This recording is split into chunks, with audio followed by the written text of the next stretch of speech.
The MLB Gambling Podcast on the Sports Gambling Podcast Network is brought to you by EdgeBoost. Banking for better. Sign up today. EdgeBoost.com, SGPN. And when you sign up, get a free Refs or Terrorists t-shirt. Claim your shirt at sportsgamblingpodcast.com/refs. We're also brought to you by NYRA Bets. Get a $25 free bet for the Belmont by going to nyrabets.com/SGPN25. Promo code SGPN25. And welcome, everybody, to the MLB Gambling Podcast here on the Sports Gambling Podcast Network. It's currently Wednesday afternoon, June 4th, here to break down the games for Thursday. I'm Roast Episode Scott Reichel, once again joined by Dylan Rockford. Together, we're going to break down the games for Thursday. Dylan, how's it going with you? We've had a couple of day games already. A little bit of chaos sprinkled in there, but how's it going with you? Good. We have breaking news off the top. The Rockies swept the Marlins. Yes, they did. I mean, 11 wins now on the season. Got to feel happy for them. I mean, a double-A team sweeping the Marlins. You got to feel good about yourself. Yeah, you got to start somewhere. Yeah. As for the Marlins, is this rock bottom? I don't know. It might be. They're on my do not bet list after that series. Nice job by Freeland keeping them in check. Quantrill was okay, but the Rockies ended up jumping him a bit early, and they got the job done there. It's a nice job of the Rockies to show that they have some form of a pulse. Reminder, the Marlins stink, so there's a combination there. But either way, besides that, you had a crazy game in Fenway today. As the Red Sox won via walk-off home run. Wild game because the first 5 batters today for the Angels in the first inning got on base. They scored 4 runs in the first inning. In the bottom of the first inning, the first 6 batters for Boston got on base, and they scored 5 runs. So there you go. First 5 batters got on base for the Angels. First 6 batters got on base for Boston, and the game ended up with a really chaotic 11-9 final. It was back and forth. It had everything it possibly could want, including a walk-off home run by Rafaela in the 9th inning. So crazy game there. Brewers won 9-1. They keep playing well. And yeah, the Rockies won. So nothing else to really add there, but those are the games that are already finished, and we'll see what happens moving forward. You have anything else you want to talk about, whether it involves the games today or just in general? Well, the only thing I was going to mention was I was on the Reds here today. Abbott was due for some regression. The line kind of seemed too good to be true, if you ask me. But Abbott, some regression. And you mentioned it on Sunday when we were doing the pod. Brewers are just one of the hottest teams right now. I know they lost yesterday, but they bounced back nice today, 9-1. And they're one of the hottest teams right now, home or away. So we got to really start betting on the Brewers. Yeah, they lost the game yesterday because Friedel robbed that home run in the 9th inning. So even in the game they lost, they had a chance to hypothetically win. But either way, they've been really good lately, and it does feel like, I know the Cubs are playing well, but the Brewers quietly have been playing quite well. You're looking at the standings right now. Milwaukee's still behind the Cardinals. They're only half a game back, though. 5.5 games back of the Cubs, it's doable. I'll put it that way. It's definitely doable, yeah. I saw Woodruff, though, took a linebacker off the not a linebacker, took a line drive back off the shoulder in the minors. So he's actually going back for tests. He was supposed to come back at some point soon, but Woodruff got injured again. So we'll see what his story is. I saw, speaking of the NL Central, that Hunter Green is back on the IL. He made a couple starts, and then he ended up going back, which is not exactly fun to see. But I did notice that. I thought it was worth mentioning. Didn't really look the same since coming back from injury because his strikeout stuff was way down based on his actual strikeouts per game. But not nice to see. I did see, though, that Wade Miley is back. The Reds signed him to replace Hunter Green. So there you go. Lamonte Wade got DFA'd by the Giants. And yeah, I saw McCullers outpitch Skeens. I feel bad for Skeens. I'll tell you that much. Do you? I was gonna ask something crazy, but like he's DeGrom all over again. No, not even that. I feel bad for him, but like at a certain point, do you want out if you're Skeens? Because this is not a good organization. I know Pittsburgh doesn't want to trade him, but at a certain point, the kid is a top 5, top 10 pitcher in the league. He has to be on a winning organization at some point. I'm hoping at some point he leaves. Now, I know that's going to sound like I'm a hater of small markets. I'm not. It's not. I'm a hater of incompetence. Yeah. That's where I stand. I feel like Skeens deserves better. We saw Felix Hernandez waste his entire career with Seattle, and they gave him no help at all. If you want to go for the offense, Ichiro had a couple of good teams early in his career. That was a waste for about the last 10, 15 years. Then he left. I'm hoping Skeens eventually leaves. I feel bad. I don't want to see a repeat of like Mike Trout. Waste your whole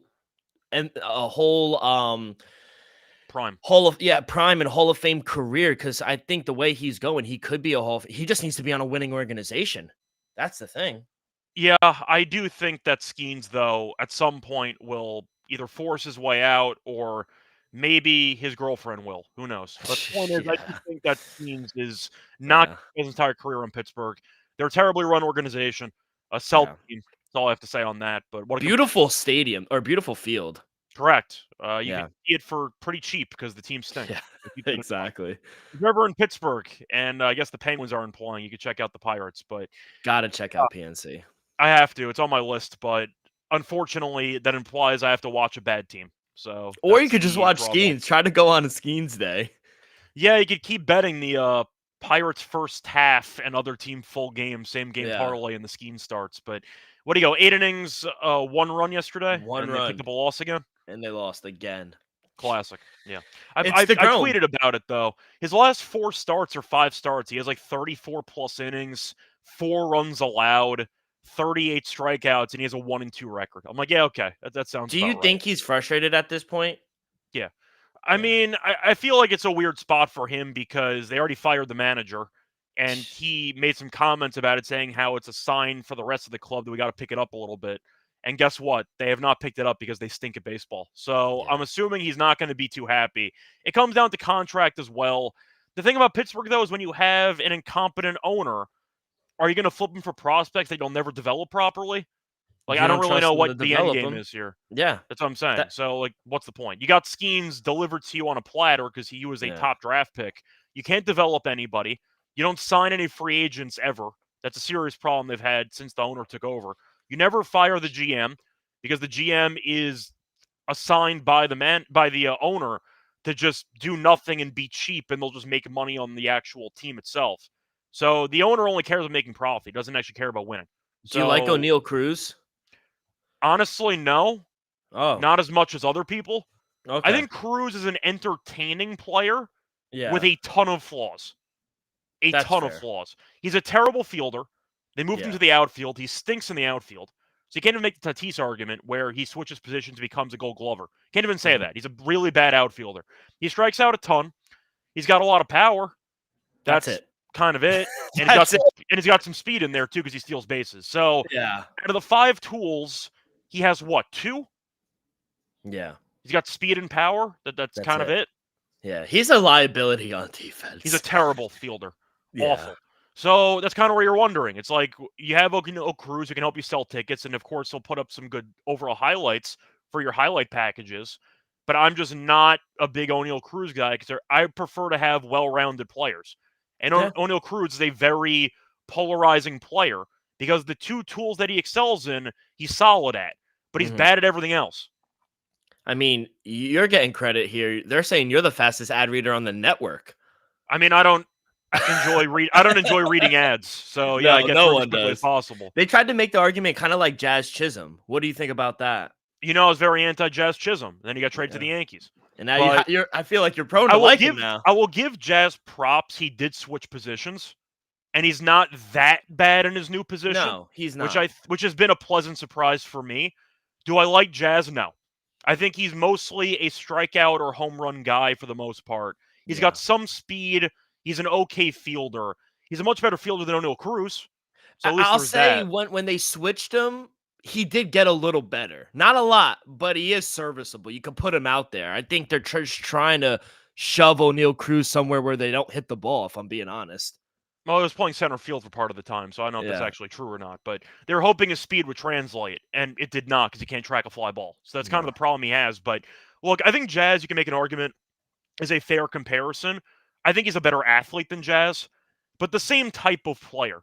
1 or 2 dimensional players with upside that they try to flip and turn into an all around player. He's just not. Yeah, fun to watch is true, unless you're watching him every day because you're miserable half the time. That's the Yeah. thing Then you about get a players that are headache. that's the thing about watching these type of players, that they seem fun to watch because you only see the highlights. There are a lot of lowlights that you A don't lot of see. low. There's a lot of strikeouts for O'Neal Cruz and Jazz Chisholm. You don't see those on ESPN. You see them if you watch the Yankee games, and you Yeah. lose your damn mind. But that's kind of the point. I think they're flawed players that are entertaining. Yeah, I would agree. So there you go. The ceiling of those type of guys is Ellie.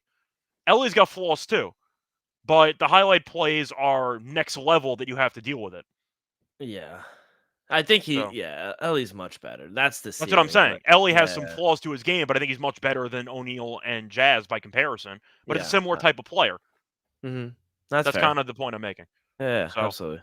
I'm a bigger fan of the guys that are like Mike Trout, like our Aaron Judge, guys that do like everything, including David field Wright, properly. David Wright. Wright legend was one of the best fielding third basemen. of all time. Yeah, that's what I'm saying. So, like, Yeah, you have those type of guys who I know are very tough to come by, but I will always gravitate more towards guys that are either above average or even potentially average in some spots if they're yeah, good at everything, as opposed to being elite in one or two areas, but really bad in other areas. I'm not a fan of polarizing players. yeah. That's That's fair. kind of where I stand. Yeah, I So, love it. there you go. That's kind of my point there. But anyway, point is the Pirates stink. Moving on to the actual games for the Thursday card. Before we get to that, the reminder that we do have the Stanley Cup coming up tonight, which, Dylan, are you going to care about it all or you're not going to care? I hope the Stanley Cup comes home. I'm rooting for Connor McDavid, honestly. Okay, fair enough. Yeah, I think they're going to win personally. I got Edmonton in 6. That's my thoughts on Yeah. the series. But either way, it's happening, and you could join the Hockey Gambling Podcast giveaway because they're giving away an NHL jersey and a $200 gift card for the SGPN website for the merch store. Enter for free at sportsgamblingpodcast.com/Stanley Cup to enter the free overall giveaway. Anyway, time to move on into the games here for the Thursday card. Starting off with the game between the Diamondbacks and the Braves. You fought against Holmes. Now, the Braves are minus 135. The Diamondbacks are plus 115. The over-under in this game is set at about 9. These teams are the exact same. A lot of expectations. None of that came into reality as they have been really bad. And you're looking at the Diamondbacks, whose season has been, I'll say, put on, I'd say, life alert at this point because they have a team that's now very injured as Corbin Burns out indefinitely. He was put on the IL today or yesterday. They did win the opener in this game. The bullpen's terrible. Burns was like one of their only reliable options, and now he's out. And you're looking at Fod, who had the same amount of outs as we did before giving up 10 runs in the last game on, I think that was Saturday. So, yeah, not exactly in great form. The Braves aren't good either. So you have two underachieving teams. But Fod was a mess. He was good before that, I guess, but he got killed the last start against Washington. Holmes is 3-4, 3.78 ERA. He's fine. I'll go Arizona in this one. The only logic I really have for this is I'm taking whichever team is getting plus money because I don't trust either of these teams to do anything. So just give me plus money and I'll move on with my life. Give me the Diamondbacks at about plus 115. Yeah, it's a close one. I'm on the Braves here. My number's made up a minus 140 favorite. I mean, how can anyone like what they've seen from Brandon Pfaadt? I mean, on the road. I mean, how can anyone back him right now? He's been terrible in the month of May, over an 8 ERA. Couldn't even get out of the first inning versus the Nationals in his last start. I mean, Braves are very inconsistent, but they are good at home. They are hitting 257 in Atlanta as well. And I just think Grant Holmes, he's just been much more serviceable than Brandon Pfaadt at home this year. They do have the better bullpen. You mentioned the bullpen for the Diamondbacks. I can't trust them. Bottom 10 in the league. Braves, they are the better team, I think. Both. I agree to your point. I think two things could be true. I think, yes, both kind of are the same team, kind of a disappointing season for both teams, but I do think the Braves are a little better here. So I'll take them on the at home minus 135. Do you think they're minus 135 better? Because I don't. Yes, I do. Okay. So we'll see what happens. But if it got up to like a minus 150, then no. The Braves might be that team that I've already just written off because every time I bet on them, they lose. That's and fair, I've been burned like 3 times already, and I'm just wondering why am I even bothering? So I've just you mentioned before breaking the game down, these two teams are the same. A lot of expectations. If you were to have to bet one team to turn it around, would you bet either the Braves or the Diamondbacks? Turn it around as in a wild card team? Yeah, or just have some respect on the season. The thing is that Atlanta's going to buy because they never sell.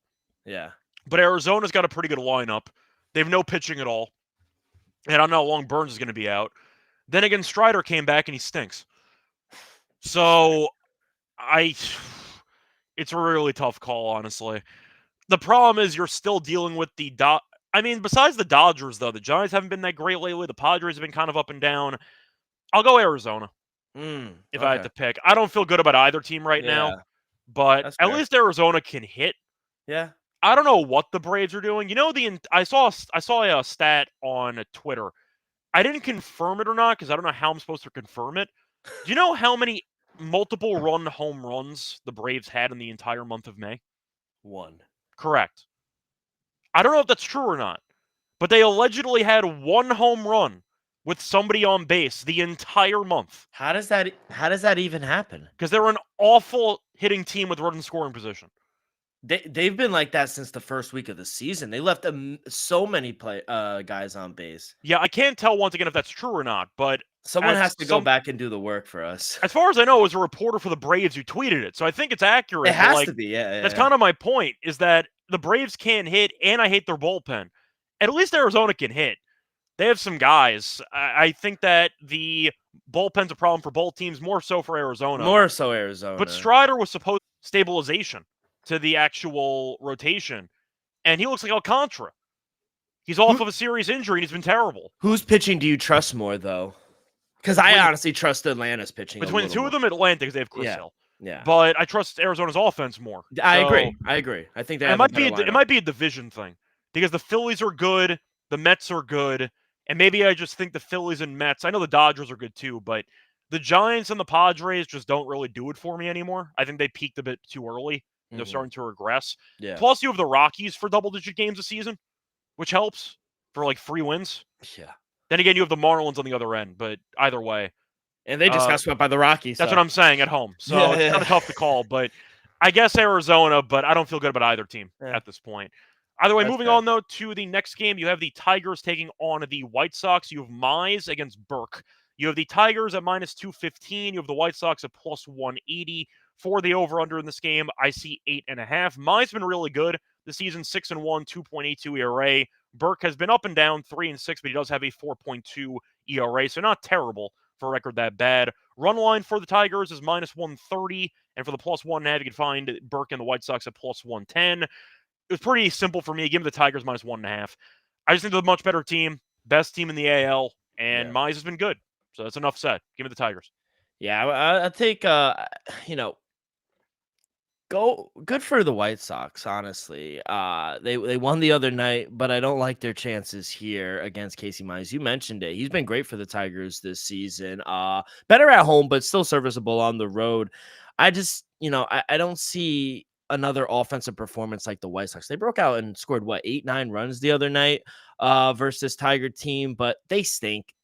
I don't think they're good, especially here against righty. Sean Burke has been good in the month of May, but I kind of would take the under. My total came out to a flat 8. Burke hasn't allowed more than 2 runs at home all month. Plus, you do have winds blowing in Chicago as well. So I would lean under. 2 solid pitchers, maybe first 5 under. But yeah, I kind of would lean that way. Yeah, I'll quickly check to see what the wind is suggesting because it is in Chicago. So I probably should check that. Then again, the wind was blowing in the other day, and I had to sit through Cannon and Bryce Wilson give up about 10 runs in like 3 innings, so it didn't really matter. Wind is blowing a little bit out from left to right, nothing serious, so maybe a Kerry Carpenter home run could be on the cards, but I don't really have much else to add for that one.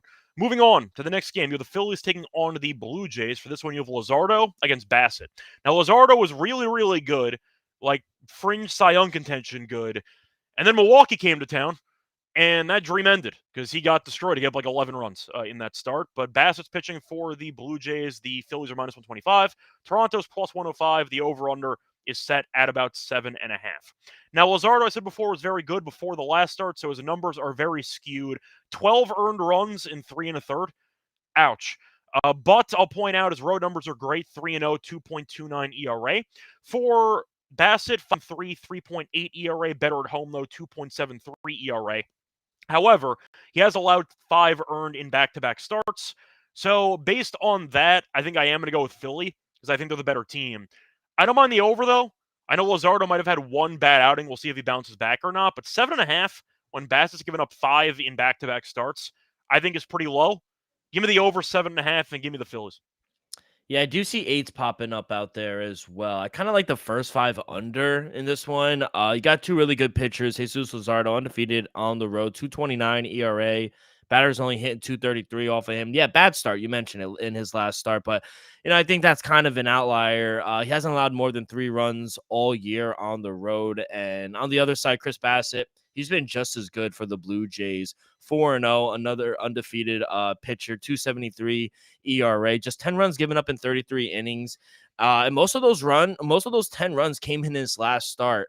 So I don't know. Phillies, they're not the best hitting team on the road. And the way they swing in the bat recently, I think we'll see a low scoring game, especially the first few times through the lineup. So maybe a first 5 under here for me.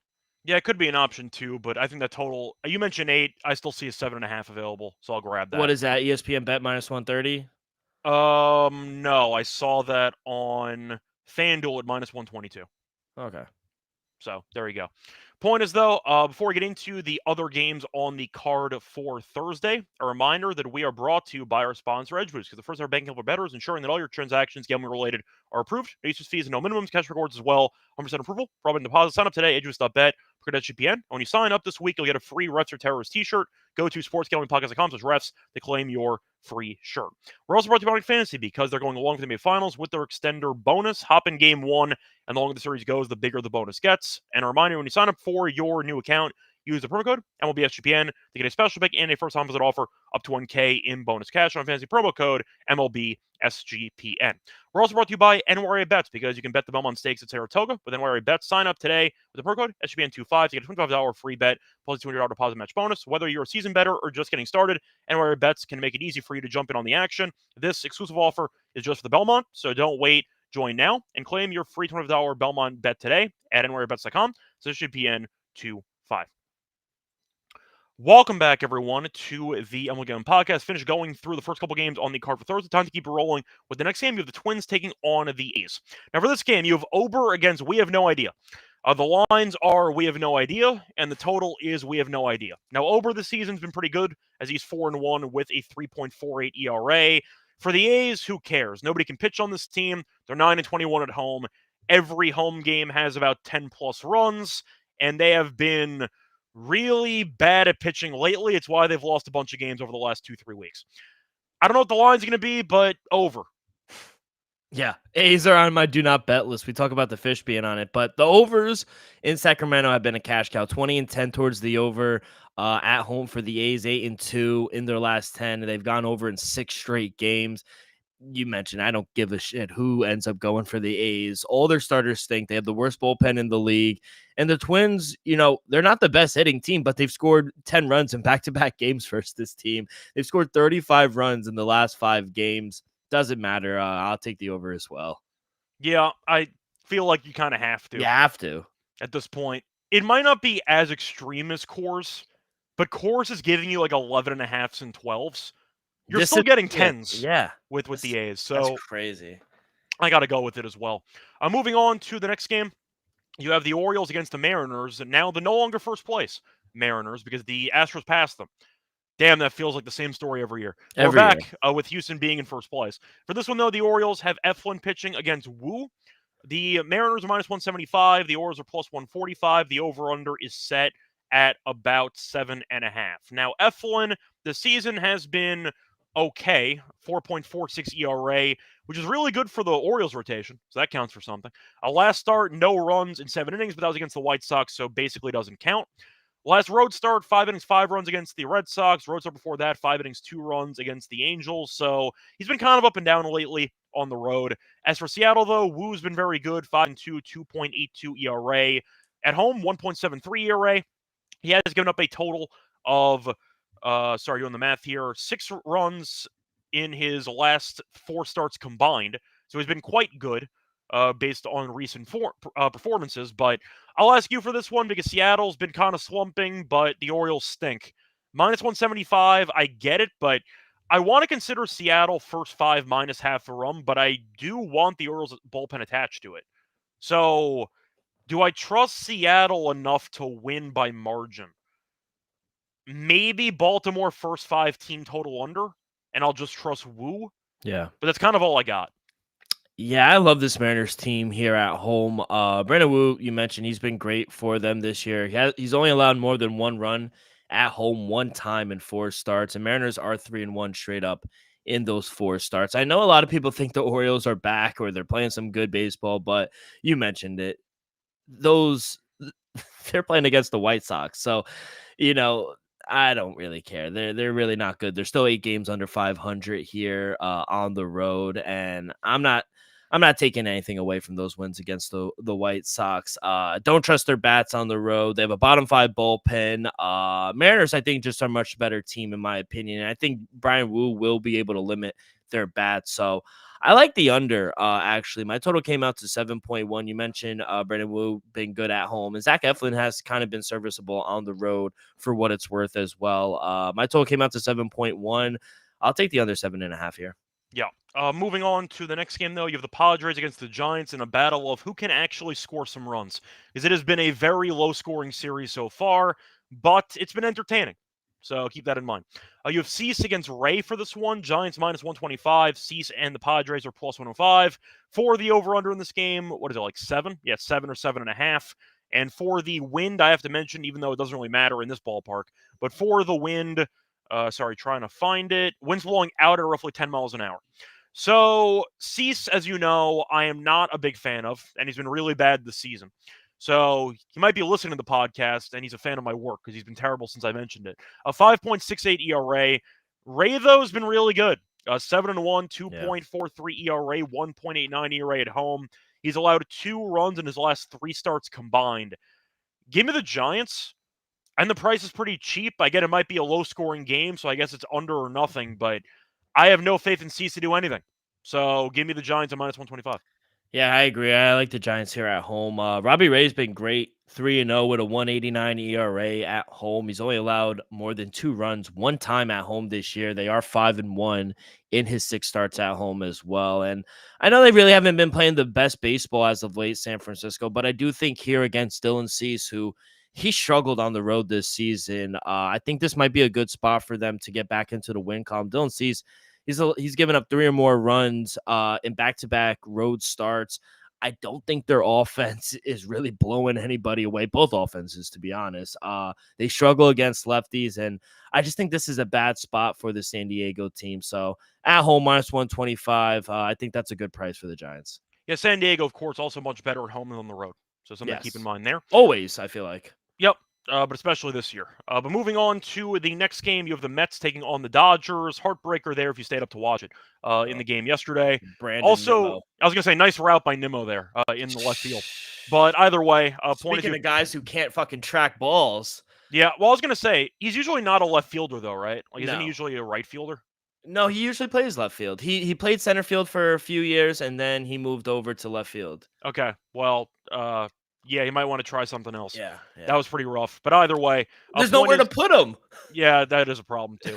But if only he ran to the ball as fast as he does when he walks, he might have gone to the ball. That was good on that one.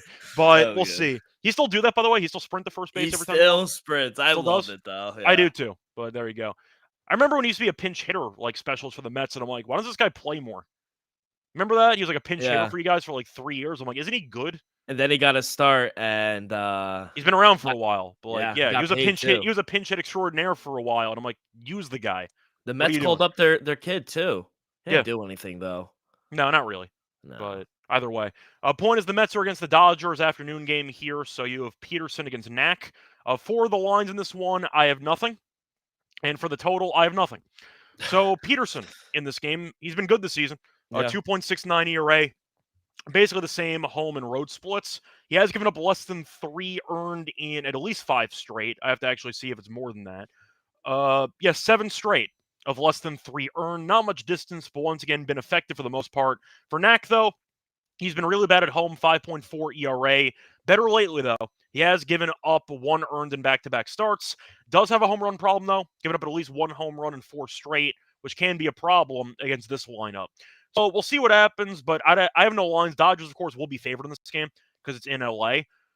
Winds blowing out, that's enough for me with the home run issues that Knack has. Give me the Mets.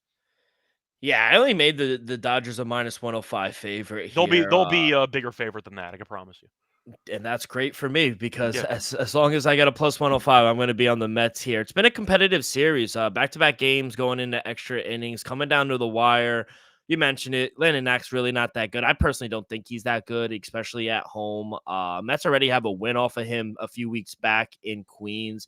And David Peterson has been really, really impressive for the Mets this season. He hasn't allowed more than 2 runs on the road all year. He's backed up by a top 5 bullpen as well. And the Dodgers really don't hit that lefties better than they do righties. So it's still great offense, but I know Mets are going to be a dog because they're on the road, but I don't think they should be that big of a dog. I think it's a coin flip game with these two teams. So I'm going to take the Mets. They're going to be plus money. I'll take the Mets.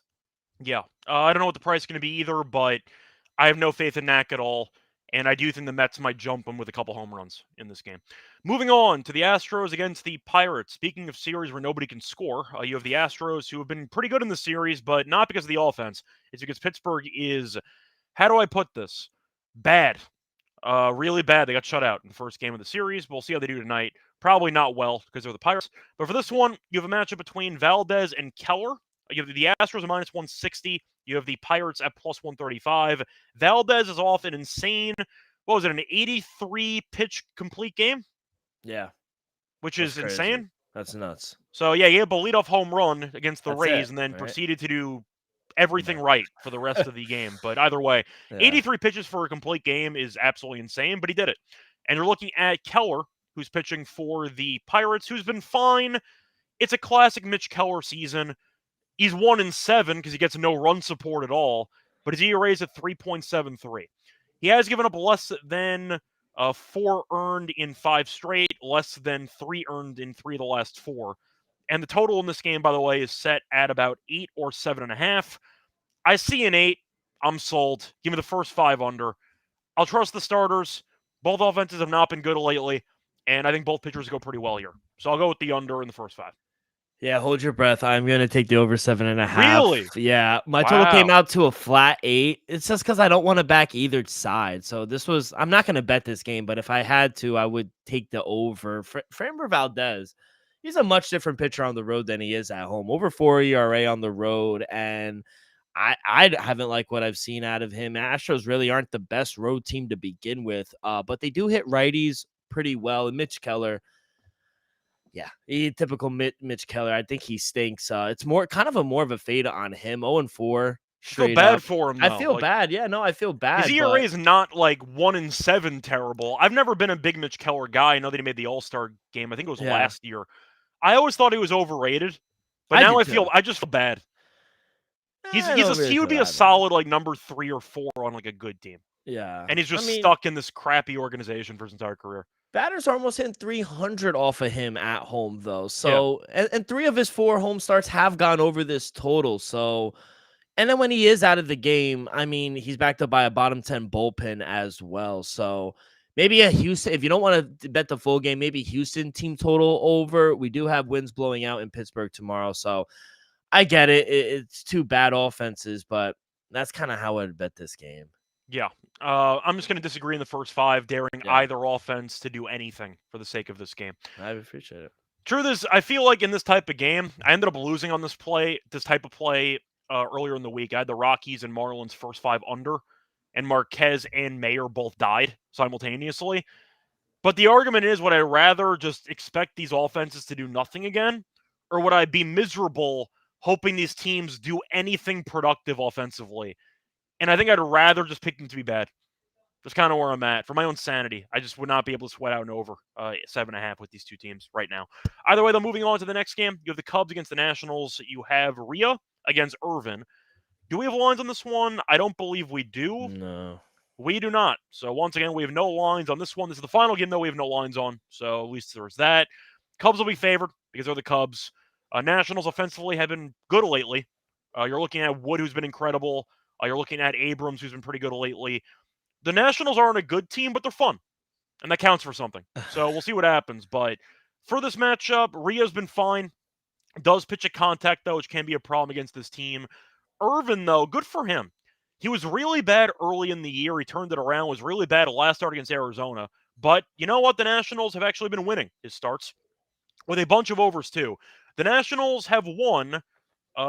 They've won 7 of the last 9 starts that he's made. So there's that. But I'll ask you for this one because Irvin's been a lot better at home. It'll be a decent amount of plus money for the Nationals. Mm-hmm. I'll take them. Give me the Nationals. I like the over, though, in the game. Ooh, you know, Cubs are coming in as the better team, 8-3 in their last 10. Michael Busch has been good. Pete Crow Armstrong, love him. Colin Ray, I think he's been solid this season. 138 ER, 396 ER, 138 WHIP. He is coming off a great start. Whereas Jake Irving, he's shown flashes, but he has struggled at home. He has a 5.62 ERA in 3 starts at home this season. Cubs still missing Kyle Tucker, correct? Wait, He's still hurt. Who does? Who has the 5.62 ERA? And in his 3 starts at home, does not Jake Irving? I saw his ERA at home was like 3.1 something. No? No, I think that might be his road, but I checked the home numbers a second ago. It was like 3.19. Maybe I was looking at the wrong player when I was doing that. Yeah. I was looking at the road. My fault. Kyle Tucker's still hurt, correct? Yes. Yeah, Kyle Tucker's still hurt, but the offense still top 5 offense, might be right behind the Dodgers. I think behind the best offense. I think they have the pitching advantage here with Colin Ray. Cubs, they're favored for a reason. I think they win, but I don't know the line. Maybe -1.5. Maybe we could get some plus money. So I probably would take the Cubs here. Yeah, the Cubs are the better team. I mean, we're looking at a team that is right now leading the division. The Nationals aren't in the playoff picture, but I'm just wondering how big of a favorite they're going to be when I'm not sure if Rhea's the better pitcher than Irvin. You could argue he might be. He's also rejected from Milwaukee, and he kind of jumped around a little bit, but Irvin might be better. I don't know. I feel like the line's going to be pretty expensive for Chicago, and I think it might be a little bit too expensive, but I like the over in the game. I just see runs. Right. So that's where I'm at for that one. Moving on to the Guardians against the Yankees.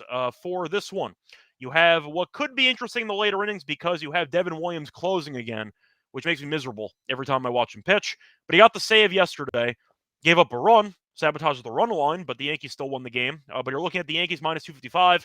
Guardians are +210. You have Ciccone against Fried. For this game, the over-under is set at 8.5, juice to the over in this game. Fried's been very good. Was awful against the Dodgers, but you know what? The Dodgers are a great team. I got nothing to say about that. Whatever, it is what it is. For Ciccone, he's been pretty underwhelming this season. We'll see how the Yankees do, but the Yankees' offense has really not been that great recently, and I still think they're very home run dependent. Fried, I think, will bounce back. We saw Rodon as a lefty just mow down this team yesterday. I can see Fried doing the same thing in this game. Mm-hmm. I like the under in this game. I don't want to lay the run line at home because I don't trust Devin Williams at all in the 9th inning to save the game at this point. So give me the under at 8.5. I think it's a pretty high number. Yeah, I would agree on the under. My total came out to 8.1. But I mean, how do we go against Yankees -1.5 at -120? I think that's a good price. Guardians, Slate Ciccone, he's just been inconsistent. And he was a top prospect. He was on Arizona. He jumped around a little bit. He's just never been able to. He hasn't lived up to it, though. That's my thing. He's been inconsistent. Now he's going up against a Yankee lineup who, yeah, they might be a little home run dependent, but I think they get a boost. Jason Dominguez, I think he returns from that thumb injury. I think he actually is coming back tonight, but I don't know. I like the Yankees offense. They obviously have the clear pitching advantage. I think Max Fried does bounce back here. Guardians struggle on the road. There's no value in the Yankees taking them straight up. I do agree on the under. I think we see maybe a 5-1 type of game, but I think Yankees win here convincingly -1.5. Forgot to mention, by the way, if you wanted the run line in the Yankees, you could find that at -120. Yeah. I can get it. I understand it. Maybe you could argue if you want to go for the Yankees' first 5, like -1.5, get crazy with it. Just fade Ciccone and back Fried. But Devin Williams scares the crap out of me. And I don't know if I want to bother because it's frustrating. I'm trying to think of a comp. It's not like K-Rod, but there's always the sense that somebody's getting on base. Like Edwin Diaz, kind of. You know what I mean? Yeah. Where even when he saves the game, you're like, well, that was harder than it needed to be. But do you even trust the Guardians bat? I get your concern with Devin Williams, but do you even trust them hitting on the road? No, but I saw them score a run against Devin Williams yesterday. So does that count for something? But what? They had like 4 guys on base. I'm like, all right, this just sucks. Well, what if it's like 4-1, 5-1? Yeah, then you're fine. Then you're fine. Then they probably cover the first 5 run line anyway. For exactly. Like the -1.5. Yeah, that's fair. That's a different angle. Or maybe Fried to get the win. Yeah. If you want to go for that approach instead. I think that'll still be chalky, though. Probably. But, I mean, it's -120 for them to cover the run line anyway, so you might be paying a similar price. That's fair. So that, maybe Yankees to not bat in the 9th inning. Yeah. Something like that, but a couple ways to go about it. Either way, though, point is, I agree with you about the Yankees, but I'll go with the under instead. Slate Ciccone, more like Fade Ciccone, am I right, people? Good one. Moving on to the next game. You have the Rangers against the Rays. You have Leiter against Pepiot. Pepiot was actually really good last start against the Astros. The Rays, though, have been surging. They're 2 over 500 now. Minus 155. The Rangers are plus 130. Still can't win on the road to save their lives. 9-19 on the road. The over-under in this game is set at 9 or a juiced 8.5 at minus 130. Pepiot, though, has been a little bit worse at home, but basically the same. He has given up no runs in back-to-back starts, so he has been very good lately. As for Leiter, he has been up and down. Now, his numbers on the home and road splits are pretty similar. He gave up no runs last outing against the Cardinals, and he's given up less than 4 earned in 4 straight. However, I'm really stuck because I don't want to lay this price with the Rays, but I really don't want to back the Rangers on the road at really on any occasion. Yeah. So I'm just stuck, but the wind is blowing out at like 86 miles an hour, and it's in Tampa, which has been pretty hitter-friendly so far this season. Mm-hmm. So maybe I'm tempted by an over, but I recognize that Pepiot's been good, and I hate the Rangers' offense. So maybe Rays first 5 team total over. I'll fade Leiter, who I think might struggle in the spot. He has given up some home runs, Leiter, which can be a bit problematic for him. He's been good for the most part, but he has given up a home run in 2 of the last 3 starts. Also been walking multiple guys per start, basically. Give me the Rays first 5 team total over. It's not a strong opinion. I'm not going to bet this game, but I have a hard time betting the under in this environment in Steinbrenner Field with 90 degrees and with all that stuff in Florida. But I don't mind the pitchers. So give me the Tampa offense first 5 over their team total. Yeah, I want to stay away from the total. I feel like 9 is kind of spot on, if I'm being honest. I like Pepiot. I think he's been kind of reliable this season. And, Jack Leiter, he's shown promise. I'll say that. But he has been inconsistent earlier on in the season, which kind of I have bad flashbacks when I try to back him. Obviously, they have the home field advantage because of how bad the Rangers are on the road. I don't like their recent form. 9-19 straight up on the road. They're only averaging 3 runs per game on the road, which is kind of why it scared me away from the total. I think the Rays should win this game. They are a little pricey. Yeah, I'll get kind of cute with it. You want to argue 1.5 and get really bold with it with Tampa? I was just going to say, I'll take a minus 1.5, the Rays. Yeah, I mean, they've been fine recently. Yeah. And the Rangers fired the hitting coach, and guess what? They still can't hit. They still can't. There you go. Yeah. Doesn't really matter. Either way, though, moving on to the next game. Final game on the card. I heard somebody say before the Royals-Cardinals game got postponed today. Let me just confirm that quickly. Yeah, it got postponed today. And it did. Yeah. Okay, so this might be game 2 of a doubleheader. Yeah. We'll see. So keep that in mind. I don't know who's pitching for either game, but...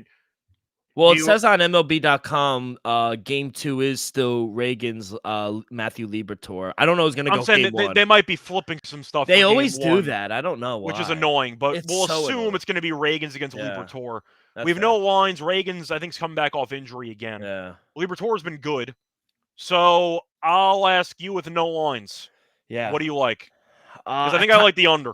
Yeah, I was going to say I like the first 5 under in this one. Liberatore, not dominant, but he has been serviceable. And Cole Reagan's, I think he's been one of the bright spots for this pitching staff for Kansas City. Both teams inconsistent offensively, I would say, kind of up and down. Both teams struggle to hit left-handed pitchers as well. You also have winds blowing. This was around tomorrow night, so I don't know about during the day, but winds would be blowing in around 7 o'clock here for the Royals. So, and I think both pitchers will be fine through the first few times in the lineup. So I kind of would take the under. If it was those two, my total came out to 7.3. So I think if it is those two, I think we see a lower scoring game. Yeah, I can get behind that too. Not a fan of either offense for this matchup. Anyway, I believe that's the last game on the card. Might be a doubleheader. Yeah. So we'll see what happens. But I do think I'm looking at a spot where it should be a pretty ugly game. Anyway, moving on to the actual lock and dog plays. Before we get into that, though, a reminder that we are brought to you by our sponsor, Circa, because they have the Ultimate Fantasy giveaway, because they are giving away the Ultimate Fantasy experience for a 12-person league to draft in Vegas and be truly VIPs for their stay. You'll get a limo ride from the airport, a 5K tab for a stadium swim, and a hotel stay for you and your 11 league mates. You could always get 50% off everything for the Circa properties with the promo code SGPN15. Enter the Ultimate Fantasy Football contest for free at sportsgamblingpodcast.com sponsor Circa, sportsgamblingpodcast.com/CIRCA.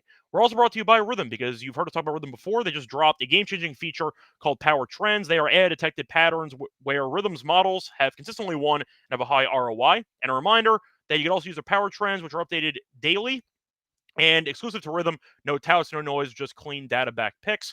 Download the Rhythm app, check out Power Trends, start betting smarter, and you can try it for free for a week by using the link sportsgamblingpodcast.com/RATHMM. We're also brought to you by MLB.ag, because they are the place for every sport. They have the NBA playoffs, they have the NHL playoffs, they have baseball, they have tennis, you name it. They have a ton of locations as well. Use crypto for all payouts. Easy to deposit and sign up for your account. Use the promo code SGPN to get a $1 match up to 1K. Terms and conditions on MLB.ag, promo code SGPN. Welcome back, everyone, to the MLB Gambling Podcast. Finished going through the card for Thursday. Now it's time for the lock and dog picks. Dylan, what do you like first for the lock and dog?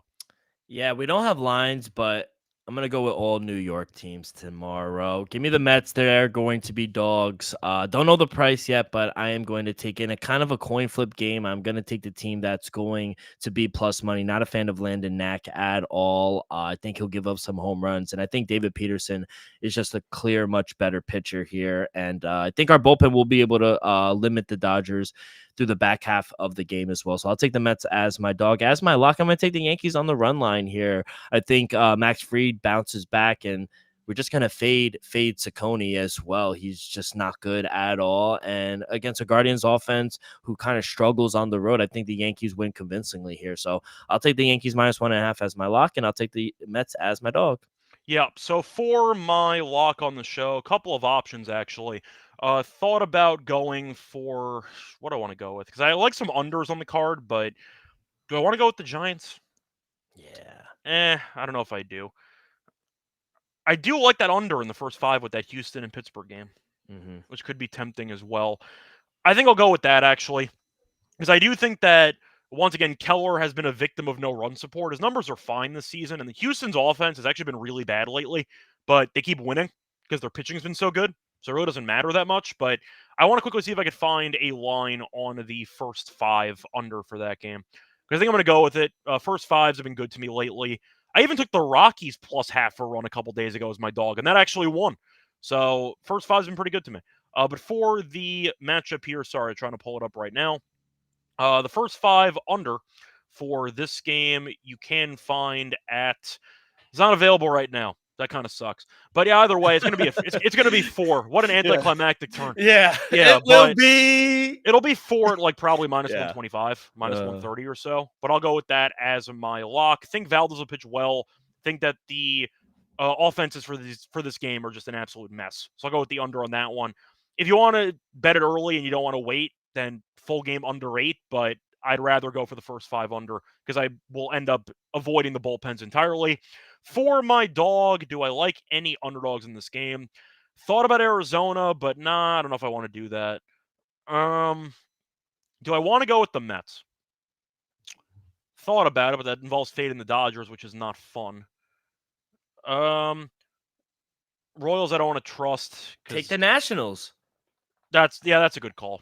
I don't have a line on that, though. So, yeah. I don't have a line on anything. I don't have a line on anything. Yeah, you're right. I mean, that's the problem I run into here. I think I'll do it. Yeah, why not? But